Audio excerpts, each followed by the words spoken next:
Thank you very much, Phil. And I didn't get your name. Alex. Alex. Yeah, thank you very much.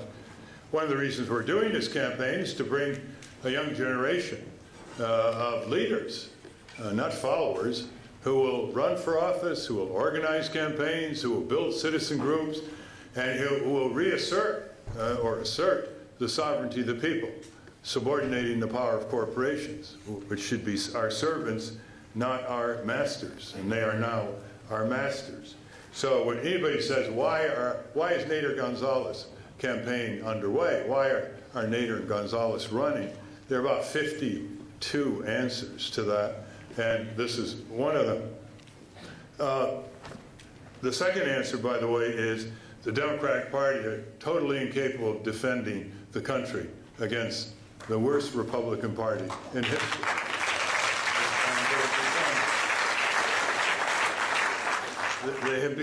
Democrats have become very good at electing very bad Republicans, very bad Republicans like Gingrich and Bush and so on. And to top it off, they can't even win elections and keep them from being stolen in Florida in 2000 and in Ohio in 2004. The ineptitude of this party has really no depths, and that's because it's lost its identity.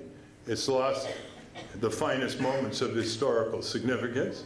It has lost its ability to think for itself, and it keeps dialing for the same corporate dollars that the Republicans are dialing for. So it has lost its sense of self-respect, and it allows our government to be hijacked the way the Republicans have had it hijacked. So now the corporations are our government. It's no longer big business has influence in Washington more than you have. They are our government. They put their high executives in high government positions, Department of Treasury, Agriculture, Interior, Food and Drug, Defense, etc. They have 35,000 full-time lobbyists, backed by all kinds of full-time lobbyists back home.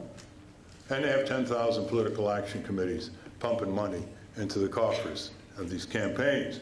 So we ought to start out by noting, as a way of optimism, all the solutions we have to our secular problems here in our country, and how rational and commonsensical it would be to change our military and foreign policy. If individuals behave the way corporations do, with few exceptions, government agencies do, with few exceptions, they would be committed to mental institutions. Collective insanity is never studied by psychologists and psychiatrists. The mental health of General Motors and the Pentagon or the White House, these are collective entities that are pursuing policies that if you applied them to an individual, the individual would be considered mentally unstable. For example, what do you think of a mom and dad with 4 children, and they spend half of their budget to fortify the ramparts against non-existent enemies. And then they spend a third of their budget donated to the richest people in the town to make them even richer before they provide the necessities of life to their children. Now, you know and I know that if we want to deal with the energy situation, we move in 2 directions on all fronts. One is energy efficiency technology, motor vehicles, heating, lighting. We know how to do it. We've known how to do it for years. We waste 3/4 of our energy in our economy, at least. And we would move for renewables. Renewables such as wind power, solar thermal, solar photovoltaic, and geothermal, and so on. Why isn't that being done? The majority of the people overwhelmingly would support that approach because they'd get more work out of their energy dollar, out of their fuel dollar. Overwhelming support. The people.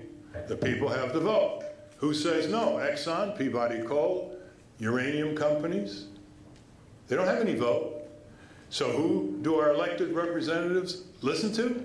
Do they listen to the people? Do they listen to sound engineering and science? And do they listen to pilot projects that show these efficiencies are realizable quickly to reduce pollution, reduce greenhouse gases, give you more energy for your gasoline dollar and so on? No. They listen to the corporations. The corporations do not have a vote, but they prevail.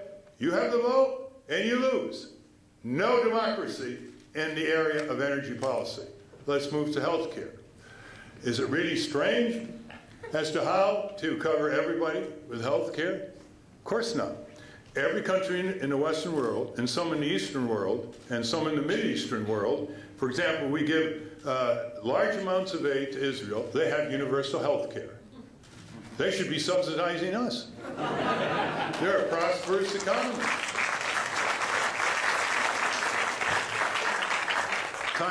Taiwan has universal health care. All right, here's what happens when the biggest, most prosperous, so-called, country in the world doesn't have health care for everyone. 50 million don't have health care. Tens of millions are underinsured. And people who are insured have to worry about co-payments, deductions, exclusions, pre-existing conditions. And 18,000 Americans die every year because they can't afford health care. No one dies in Canada, Belgium, Netherlands, Germany, France, England, because they can't afford health care. That's 6 9/11s. George W. Bush paid a lot of attention to 9/11. Does he pay any attention to 18,000 Americans who die every year? Who says that? Well, the Institute of Medicine of the National Academy of Sciences in Washington, D.C. Pretty authoritative. So the HMOs say no to full Medicare for all, single-payer health care, replacing the health insurance companies, as is done in other Western countries. The big hospital chains say no. The big drug companies say no. None of them have the vote. We have the vote. A majority of the people want single-payer. A majority of physicians, 59% in a poll last month, want single-payer. They want to practice medicine instead of bookkeeping and bill collecting. And who wins? Year after year, since Truman proposed it in 1950. The corporations. They're not human beings. They don't die in Iraq. They don't have children. They don't have vote. They prevail. The people who have the vote, the people who are suffering, the people who want to change, lose. No democracy in this area of our economy. Let's take the next one. Living wage. Whether people don't have a living wage or do have a living wage, a vast majority of people believe if you work full-time in America, you should earn enough to give the barest necessities to your family. Well, 1 out of every 3 workers, check this figure, 47 million workers, make $650, $750, or $850, or $950, or $1050 before deductions. How do you support a family on that? Majority of the people want a living wage.